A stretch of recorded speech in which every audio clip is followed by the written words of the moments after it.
They hid her in the kitchen during the mating ball until the Alpha King refused to choose without her. Keep her in the kitchens. If the Alpha King even catches a whiff of her pathetic, unranked bloodline, he'll burn this estate to the ground, Vivian sneered, her manicured claws digging into the soft flesh of Lorraine's arm. You wash the dishes, you scrub the floors, and you do not exist until tomorrow morning, understand? Lorraine swallowed the lump of humiliation in her throat and nodded, stepping back into the sweltering heat of the scullery. She was just a shadow in the grease and steam, or so they thought. The estate kitchen was a subterranean beast of wrought iron, boiling water, and shouted curses, while the Northern Pack's grand ballroom above vibrated with the elegant strains of a string quartet. The kitchens thrummed to a chaotic, brutal rhythm. Lorraine Ward wiped a line of sweat from her brow with the back of a flour-dusted wrist. The air was thick with the scent of roasting venison, caramelized onions, and the sharp tang of rosemary. It was an overwhelming olfactory assault, which was exactly why Vivian Butler had banished her here. The heavy aromas were meant to mask Lorraine's scent, a scent that had been subtly changing, growing richer and sweeter as her 21st birthday approached. Lorraine, if you stare at those potatoes any longer, they're going to peel themselves out of sheer pity, barked Otto Ramirez. The head chef was a mountain of a man with a scarred eyebrow and a temper shorter than a lit fuse. He slammed a heavy cast-iron skillet onto the industrial stove, sending a shower of sparks into the air. Despite his terrifying demeanor, Otto was the only authority figure in the pack who didn't look at Lorraine like she was a stain on the floorboards. Sorry, chef, Lorraine murmured, redoubling her efforts. The paring knife moved in a blur. Beside her, Lucille Bailey, a kitchen maid with flowers smudged across her freckled nose, bumped her hip against Lorraine's. Don't let the old bear get to you. And don't let her get to you either, Lucille whispered, nodding her head toward the ceiling. The muffled thumping of hundreds of feet dancing the waltz filtered down through the floorboards.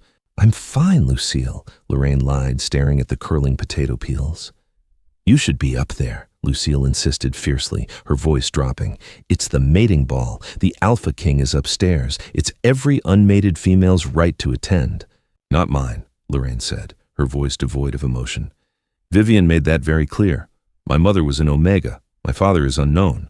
I'm a half-blood liability. Vivian's father, Elder Pierce, would have me exiled if I ruined his daughter's chances of becoming Luna Queen. It was a cold, hard fact of her existence. Vivian Butler, with her pedigree and her cruel ice-blue eyes, was the pride of the pack. Lorraine was the shameful secret kept in the cellar. Suddenly, the heavy service doors swung open, bringing a gust of cool, air-conditioned air and the cloying stench of heavy designer perfumes. Vera Peterson, Vivian's cousin and chief sycophant, strutted into the kitchen. She looked utterly out of place in her shimmering emerald gown amidst the grease and steam. Shush!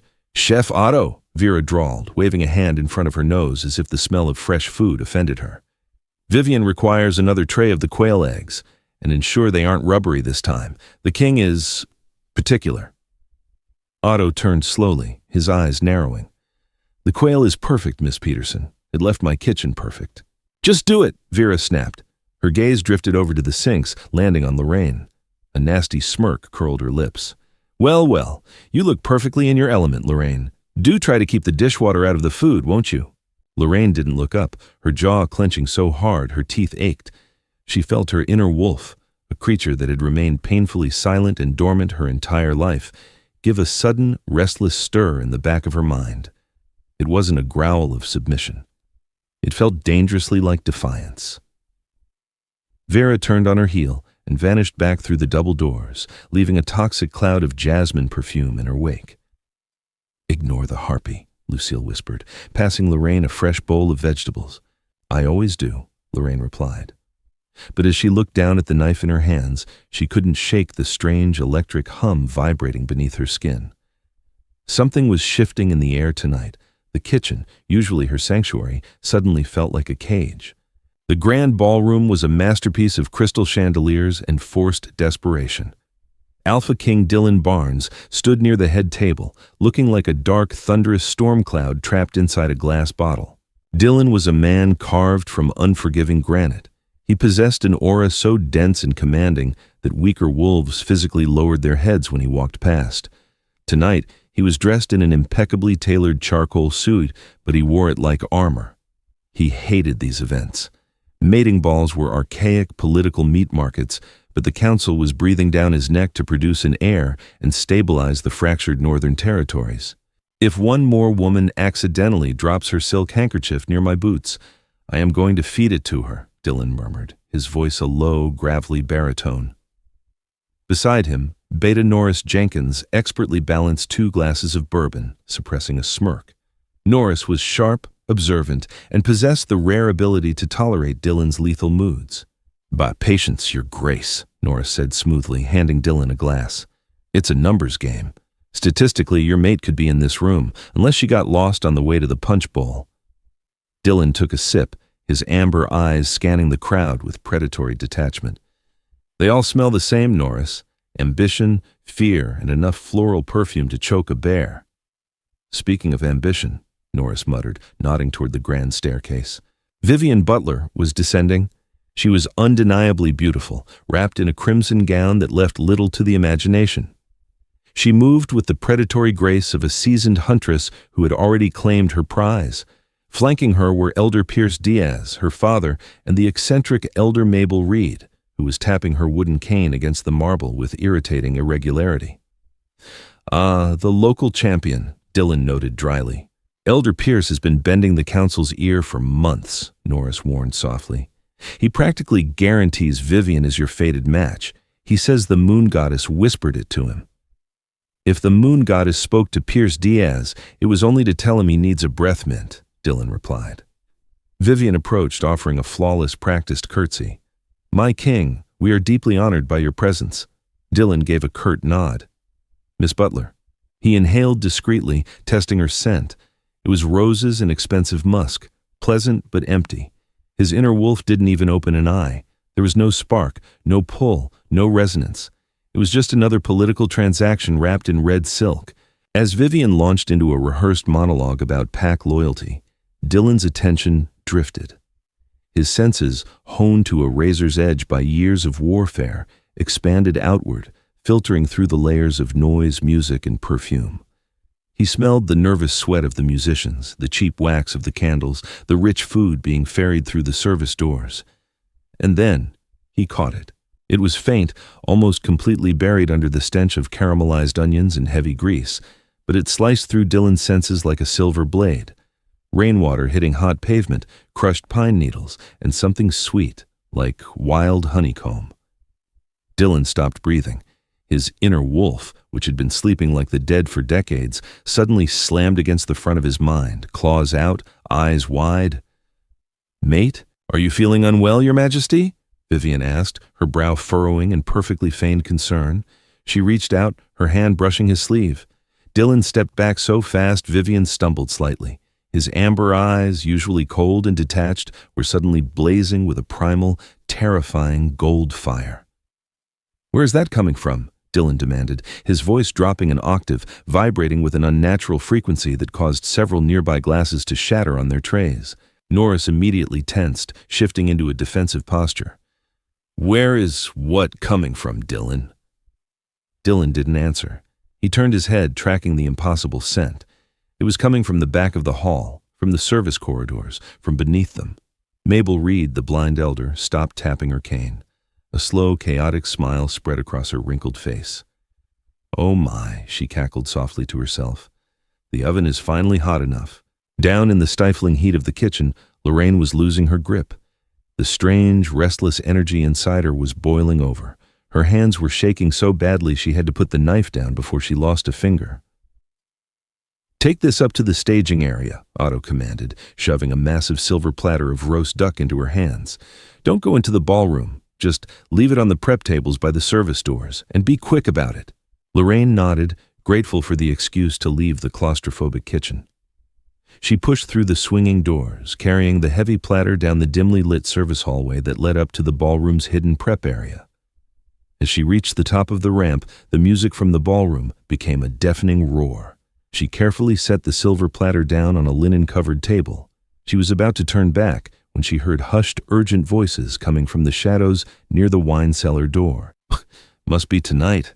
The king is restless. He might leave before the midnight ceremony. It was Elder Pierce Diaz, his voice tight with anxiety. "I have it handled, Uncle," replied Vera Peterson. Lorraine froze, pressing herself against the cool stone wall. "Are you certain the draft is undetectable?" Pierce hissed. "It's a binding potion, not poison," Vera whispered back defensively. "Once he drinks this, the next female he touches will trigger a false mate bond. Vivian will be waiting by his side. It will be undeniable. By tomorrow morning she will be Luna, and no one will be able to question it." Lorraine's heart slammed against her ribs. A binding potion. It was dark magic, highly illegal and deeply treasonous. They were going to drug the Alpha King to steal the throne. "Put it in his bourbon," Pierce commanded. "Do not fail me, Vera." Lorraine took a frantic step backward, desperate to escape before they saw her, but her foot caught the edge of a stack of serving plates. Crash. The ceramic shattered against the stone floor with the sound of a gunshot. "Who's there?" Pierce snarled, stepping out of the shadows. Lorraine didn't wait. She abandoned the duck and ran. She sprinted down the service ramp, her cheap kitchen shoes slipping on the damp stone. "It's the kitchen rat!" Vera shrieked from behind her. "Catch her! She heard us!" Lorraine hit the kitchen's double doors with her shoulder, bursting into the chaotic room. "Otto!" she gasped, breathless, her eyes wide with terror. The kitchen ground to a halt. Otto dropped a towel, his dark eyes snapping to her terrified face. "Lorraine, what did you do?" Before she could speak, the doors burst open again.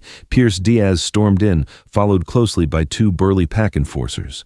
"Arrest that girl!" Pierce bellowed, pointing a trembling finger at Lorraine. She was tampering with the king's food. I caught her trying to poison the Alpha," Lucille gasped, dropping a bowl. Otto stepped in front of Lorraine, his massive frame shielding her. "Elder Pierce, that's an absurd accusation. This girl hasn't left my sight all night except to drop off a tray." "She is a half-blood traitor," Pierce roared, his face purple. "Take her to the holding cells immediately. We will deal with her after the mating ceremony." The enforcers stepped forward. Lorraine felt the blood drain from her face. No one would believe her. She was a nobody. They were going to lock her away, Vivian would drug the king, and the pack would fall to a tyrant. But as the enforcers reached for her, the great iron bell in the estate's tower began to toll. Dong. Midnight. The selection ceremony. Pierce's eyes widened. He checked his watch, then glared at the enforcers. "Lock her in the pantry, now! We don't have time for a disturbance. Vera, bring the drink." Before Otto could throw a punch, the enforcers shoved him aside and grabbed Lorraine by the arms. They dragged her toward the heavy windowless walk-in pantry at the back of the kitchen. "No, Otto, you have to tell them," Lorraine screamed, fighting against their grip. "They're going to—" The heavy wooden door slammed shut, cutting off her words. The lock clicked into place. Lorraine was plunged into total darkness, surrounded by sacks of flour and strings of garlic. Above her, the music in the ballroom faded out. The mating ceremony had begun. The ballroom was silent save for the rustle of expensive fabrics. The midnight hour had arrived. Traditionally, this was when the Alpha King would announce his choice, or at least select a female to court. Dylan stood on the raised dais, his hands clasped behind his back. His eyes, however, were not on the crowd. They were fixed intensely on the floorboards, tracking a scent that was driving his wolf to the brink of insanity. It had vanished, masked by a sudden spike of adrenaline and fear. Her fear. Vivian Butler stepped gracefully to the front of the crowd. Vera materialized beside her, holding a crystal tumbler of amber liquid on a silver tray. "My king," Vivian said, her voice carrying through the silent hall. "The hour has struck. We offer you our loyalty, our strength, and a toast to the future of the Northern Pack." Vera offered the tray to Dylan. Dylan looked at the glass. His wolf, already agitated, let out a vicious warning snarl in his mind. Tainted. The scent was faint, masked by the bourbon, but Dylan's heightened senses caught the unnatural metallic tang of dark magic. He didn't touch the glass. Instead, he looked at Vivian, his eyes bleeding from amber to glowing, terrifying gold. "A toast," Dylan repeated, his voice deadly quiet. Vivian swallowed hard, her smile faltering slightly. "Yes, Your Majesty." Dylan slowly raised his hand. With a casual, almost lazy flick of his wrist, he slapped the crystal glass off the tray. It shattered against the marble floor, the spiked bourbon splashing across Vivian's expensive red gown. The ballroom erupted in collective gasps. Vera shrieked, jumping back. Pierce Diaz stepped forward, his face pale. "Your Majesty, what's the meaning of this?" "I don't drink garbage, Pierce," Dillon growled, his voice echoing like thunder. He stepped off the dais. The crowd instinctively parted, terrified of the lethal aura radiating from him. "You expect me to choose a Luna tonight?" Dillon addressed the room, his gaze sweeping over the terrified faces of the pack. "But the ceremony is invalid." "Invalid?" Pierce stammered. "But sire, every eligible female in the pack is present." "No, they are not," Dillon snapped. His chest heaved as he inhaled deeply, locking onto that faint, terrified scent filtering through the floorboards. Honeycomb and rain. It was laced with panic now. "Someone is missing," Dillon declared. That's impossible," Vivian cried out, abandoning her decorum. "We are all here. I am here." Dillon ignored her entirely. He turned to his beta. "Norris, the kitchens, now." "With pleasure, sire," Norris smirked, cracking his knuckles. As Dillon strode purposefully toward the service doors, Mabel Reed let out a loud, cackling laugh that sent shivers down the spines of the nobles. "Oh, the soup is boiling over now. Run, little wolves, run," she crowed, tapping her cane merrily against the floor. The heavy oak doors of the ballroom were thrown open with such force that the wood splintered against the stone walls. Dillon descended the service ramp like a hunting panther, discarding his tailored suit jacket as he moved. The pristine, perfumed air of the upper levels quickly gave way to the humid, greasy atmosphere of the servants' quarters, but to Dillon, it smelled like heaven. The scent of crushed pine needles, rain, and honeycomb was getting impossibly stronger, richer, pulling at his very soul like a physical tether. Behind him, Norris expertly held back the wave of panicked, curious nobles. Vivian, however, had slipped past, her ruined crimson dress trailing over the damp stone ramp. "Your Majesty, please, this is beneath you. It's dirty down there," she shrieked, her perfectly curated mask of aristocratic grace entirely dissolved into frantic desperation. Dillon didn't even look over his shoulder. He hit the double doors of the kitchen not with his hands, but with a brutal kick that tore them clean off their iron hinges.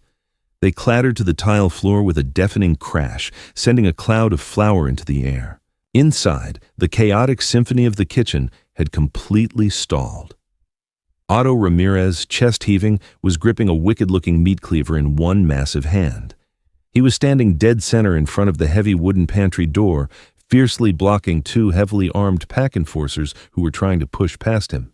At the sight of the Alpha King, a man who had ripped entire rival packs apart with his bare hands, the enforcers went instantly rigid. Their batons slipped from their fingers, clattering onto the tiles, and all the blood drained from their faces. The kitchen went dead silent. The only sound was a massive pot of water boiling furiously on the industrial stove. "Sire!" one of the enforcers stammered, bowing so low his nose nearly touched the grease-stained floor. "We were just securing a prisoner for Elder Pierce." Dillon ignored the groveling guard. He ignored the terrified kitchen staff, pressing themselves against the stainless steel counters. He even ignored the imposing mountain that was Chef Otto. Dillon walked straight toward the reinforced pantry door. The scent pouring from beneath the crack at the bottom of the door hit him with the force of a freight train. It was pure, intoxicating, and laced with absolute terror. Mate. His wolf practically clawed at the inside of his skull, roaring to be let out. "Open it!" Dillon commanded, his voice a guttural, vibrating baritone that made the copper pans hanging from the ceiling rattle on their hooks. The enforcer, trembling so violently he could barely walk, fumbled a ring of brass keys from his belt. It took him 3 agonizing tries to unlock the heavy iron padlock. He pulled the bolt back and practically threw himself out of the king's way. Dillon reached out, his hand shaking slightly, a vulnerability his beta Norris had never seen in 20 years of service, and pulled the heavy door open. The pantry was dimly lit by a single, flickering bulb. Inside, sitting atop a stacked pallet of flour sacks with her knees pulled tightly to her chest, was Lorraine. She was wearing a shapeless, stained gray apron that had seen better decades. Her dark hair was wildly messy, dusted white with flour, and she looked so small, so completely out of place in his grand, violent world. She smelled of dish soap, old garlic, and pure, intoxicating divinity. Lorraine looked up, her breath hitching audibly. The man standing in the doorway looked like a god of war carved from marble and shadow, His eyes were glowing a brilliant, blinding gold, illuminating the dark pantry, and he was staring at her with an intensity that made the marrow in her bones vibrate. The dormant wolf inside Lorraine didn't just wake up. It howled a song of recognition it had waited lifetimes to sing. A shockwave of pure, latent energy rolled off her, invisible but palpable, ruffling Dylan's hair and causing the bulb above her to pop in a shower of sparks. Dylan dropped to one knee, completely uncaring of the flour, dirt, and God knows what else on the scullery floor, ruining his trousers. He reached out slowly, telegraphing his movements so as not to frighten her further. His large, calloused hand gently traced the delicate line of her jaw. The exact millisecond his skin touched hers, a literal golden spark of static electricity ignited between them. The air in the kitchen snapped, the heavy pressure in the room suddenly vanishing, replaced by a profound, overwhelming warmth. "Found you," Dylan whispered. His voice was rough, reverent, and entirely violently possessive. Lorraine gasped, hot tears springing to her eyes as the undeniable biological truth of the mate bond crashed over her like a tidal wave. You're... "Get away from her!" Vivian screeched from the kitchen entrance, finally catching up. She pointed a trembling, manicured finger at Lorraine, her face twisted in ugly, jealous rage. "She is a rat, a half-blood nobody, an Omega's bastard. You cannot touch her, Dylan. You are mine." Dylan stood up slowly. He didn't rush. He smoothly positioned his broad body between Lorraine and the doorway, shielding her entirely from Vivian's venom. He still didn't look at Vivian. He didn't have to. Dylan unleashed his alpha aura. It wasn't a suggestion, it was a physical weight. The air in the kitchen instantly thickened to the consistency of molasses. Several of the trailing nobles whimpered in sheer agony, dropping hard to their knees as if gravity had just tripled. The two enforcers collapsed onto their stomachs, unable to even lift their heads. Even Vivian, proud, haughty Vivian, choked on her own breath. Her knees buckled, and she was forced to bow her head against the cold tile, submitting to the crushing, invisible pressure of a true king defending his queen. "Beta Norris," Dylan said softly into the suffocating silence. The quietness of his voice was far more terrifying than a shout. "Yes, sire," Norris replied smoothly, the only one standing, albeit with a slight grimace at the sheer power radiating from his alpha. "Arrest Elder Pierce and Vera Peterson for attempted assassination via dark magic," Dylan ordered coldly, "and strip Vivian Butler of her rank, her titles, and her designer clothes. She will scrub these very floors on her hands and knees until I decide what to do with her." "Assassination!" Pierce choked out from the hallway. Having finally waddled his way down the ramp, he fell to his knees as the edge of Dylan's aura hit him, his face pressing against the tiles. "You are mad! You have no proof! My daughter is the true Luna, the moon goddess declared it." "Oh, I think we have plenty of proof, you pompous windbag," a gruff, booming voice interrupted. Otto Ramirez stepped forward, casually wiping his meat cleaver on his apron. He reached deep into his pocket and pulled out a small, empty glass vial, the rim still glowing faintly with a sickly purple residue. He tossed it through the air. Norris caught it neatly with one hand. "Found Miss Vera slipping this into the trash bin near the prep tables right before she started screaming about my line cook," Otto stated, his dark eyes glaring down at Pierce. "And considering I keep a cleaner kitchen than a hospital operating room, I know exactly what dark magic looks like when it's shoved in my garbage." Otto then turned his massive frame toward the Alpha King. He didn't bow. Instead, he gave Dylan a slow, firm, respectful nod. "She's the hardest worker I've got, Your Majesty," Otto said, pointing a thick thumb at Lorraine, who was still sitting in the pantry, wide-eyed. "She's got a good heart and she chops faster than a machine. You better treat her right, treat her like a queen, or I swear to the goddess I will overcook your steak, burn your toast, and salt your coffee for the rest of your natural life." A tense, horrifying silence hung in the air.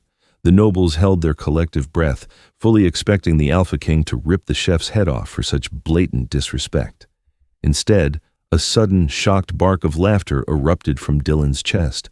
The terrifying Alpha King threw his head back and laughed, the sound deep, warm, and wonderfully genuine. It immediately broke the oppressive weight of his aura in the room. "You have my word, chef," Dylan chuckled, his amber eyes crinkling at the corners. "And I like my steak medium rare, so I will heed your warning." He turned his back on the traitors, dismissing them entirely, and walked back to the pantry doorway. He offered Lorraine his hand, his expression softening into something devastatingly tender. Lorraine looked at his large, scarred palm. She looked down at her stained, greasy apron, the flour coating her arms, the cheap, scuffed shoes on her feet. I'm a mess, she whispered, her voice trembling as years of conditioned self-consciousness flooded back, fighting against the pull of the mate bond. I smell like onions. I'm not dressed for a ball. I'm an Omega's daughter. Dylan stepped closer, completely ignoring the stunned audience watching them. He reached down and, with infinite care, gently wiped a smudge of white flour from the tip of her nose. "Lorraine," he said, tasting her name on his tongue as if it were an expensive wine. "Look at me." She slowly raised her eyes to meet his. "You are the only real thing I have seen tonight," Dylan told her, his voice vibrating with absolute sincerity. "You smell like the forest after a storm. You are perfect, and to hell with the ball." He didn't pull her up roughly, nor did he order her. He waited, his hand extended, offering her the choice that the world had tried to steal from her since the day she was born. Lorraine looked into his glowing eyes, seeing not the terrifying king of the north, but a man who had finally, desperately, found his home. She took a deep breath, letting her inner wolf guide her, and placed her small, trembling hand in his. Dylan's fingers wrapped around hers, warm and solid. He pulled her to her feet, but he didn't stop there.